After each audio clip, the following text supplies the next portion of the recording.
Bonjour à tous et bienvenue dans cette séance de révision de grammaire. Nous sommes jeudi 18 juin. Tu vas prendre la feuille de révision sur le féminin des noms communs.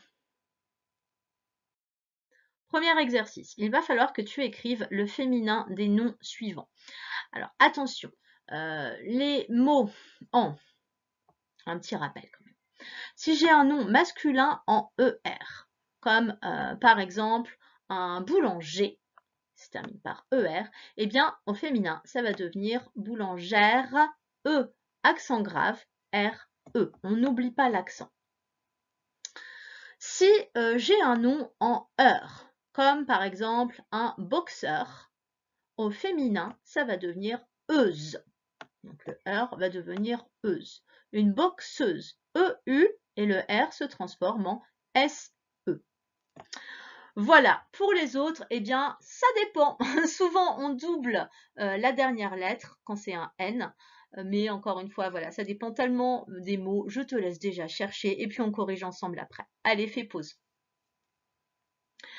Un sorcier, je corrige, pardon, un sorcier, ER, ça devient une sorcière. E, accent grave, RE. On est dans le cas tout là-haut, au-dessus de moi.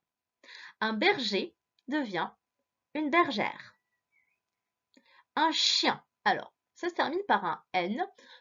Tout ce qui se termine par rien ou ion, on va doubler la dernière lettre, le N, on le double et on rajoute un E. Ça donne une chienne. Il n'y a pas besoin de mettre un accent puisqu'il y a deux N, le E devient automatiquement le son E. Tu peux tout de suite corriger pour lion si tu as fait la même erreur, si tu n'as laissé qu'un N, on doit doubler.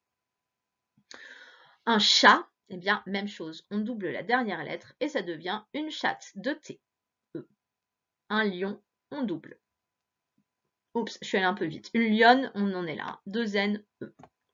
Un vendeur, ah bah tiens, c'est le deuxième cas au-dessus de moi. Un vendeur, ça devient une vendeuse. Même chose pour un danseur, qui devient une danseuse. Un instituteur, alors on va pas dire une instituteuse, non, cette fois, ça devient une institutrice. Même chose pour un directeur qui devient une directrice. Attention, le IS, c'est I-C-E dans ces cas-là. Corrige si tu as besoin. Un prince, une princesse. Si on veut avoir le son S, on va devoir mettre deux S puisqu'il est entre deux voyelles. Même chose pour un hôte, ça devient une hôtesse. C'est quelqu'un qui t'accueille, un hôte. Voilà, c'est quand tu es invité chez quelqu'un, c'est ton hôte. Quand c'est une femme, c'est une hôtesse. Un boulanger, ça devient une boulangère. C'est le cas tout là-haut que je t'avais rappelé au-dessus. Bon, bah, pour ceux, c'est très compliqué d'avoir des règles pour le passage du masculin au féminin, puisque en fait, ça dépend vraiment tout le temps des mots. Il y a plein de règles. Plus tu vas en faire et plus ça va rentrer. On avait déjà travaillé là-dessus en début d'année. C'est des petites révisions qui, je pense, te font du bien. On continue. Alors, autre exercice d'orthographe. Il faut que tu saches que souvent, la lettre muette, à la fin du mot, on peut deviner ce qu'elle est en passant le mot au féminin. Regarde, on va regarder l'exercice, on va regarder le premier mot. Le premier mot, c'est un français. Si je dis une française, j'entends z, e. Ça veut dire que je vais avoir un S et un E à la fin de française. Ce S, il va être mis également à la fin de français. Donc, il va falloir que tu bascules chaque mot au féminin pour essayer de trouver quelle est la lettre muette à la fin du mot. Je te laisse faire pause, voilà, et puis on se retrouve ensuite pour la correction. On y va. Un passant. Si je dis une passante, j'entends T, donc c'est un T, un passant. Un allemand, on dira une allemande. C'est un D, la lettre muette à la fin. Même chose pour un gourmand, une gourmande, c'est donc un D. Un bavard, ça devient une bavarde, un D. Un géant, une géante, T. Un chinois, une chinoise, un S. Pas un Z, surtout, c'est le S qui fait le son Z à la fin.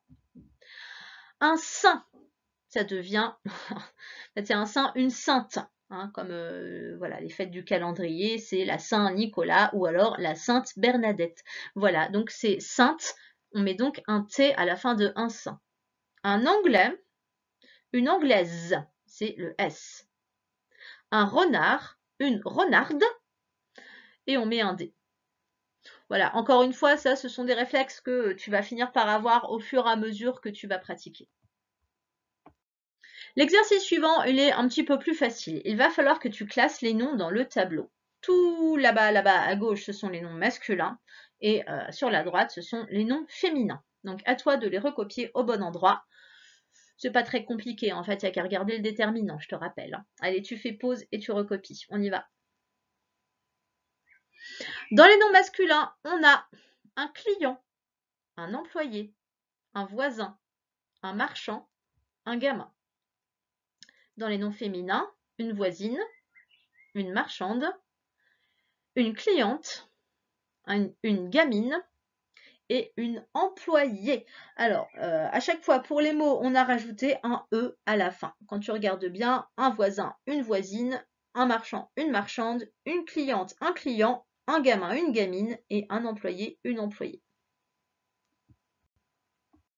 Dernier exercice, c'est l'inverse du premier qu'on a fait dans cette séance. Alors, il va falloir que tu passes les noms communs qui sont féminins, tu les transformes, tu les mets au masculin. Et à l'inverse, les noms masculins, tu les transformes pour les mettre au féminin. Fais attention aux accents, enfin voilà, tu vas sans doute de toute façon te tromper sur certains mots. Le tout, c'est d'avoir des réflexes en fait. Le « et » au masculin, c'est juste « er » en général, comme dans boulanger, c'est ce que je t'expliquais au début. Un boulanger, ER, par contre, une boulangère, ERE, et là on met l'accent, mais au masculin, pas d'accent. Allez, je te laisse réfléchir à tout ça, travailler, et on se retrouve pour la correction. Vas-y, fais pause. Une ouvrière, ça devient un ouvrier, ER. Un prisonnier devient une prisonnière, E, accent grave, RE. La sorcière devient le sorcier, ER. Un crémier, ER, devient une crémière, E accent RE. Un pâtissier, ER, devient une pâtissière, E accent grave RE. La crémière devient le crémier. Bon, c'est pas dur, c'était marqué au-dessus, ici. En tout cas, crémier, il était là. Un caissier, ça devient une caissière, E accent grave RE. Et une banquière, ça devient un banquier, ER, sans accent. Voilà, allez, j'espère que cette séance de révision t'a fait du bien. La séance est terminée, on se retrouve demain pour la suite. Au revoir.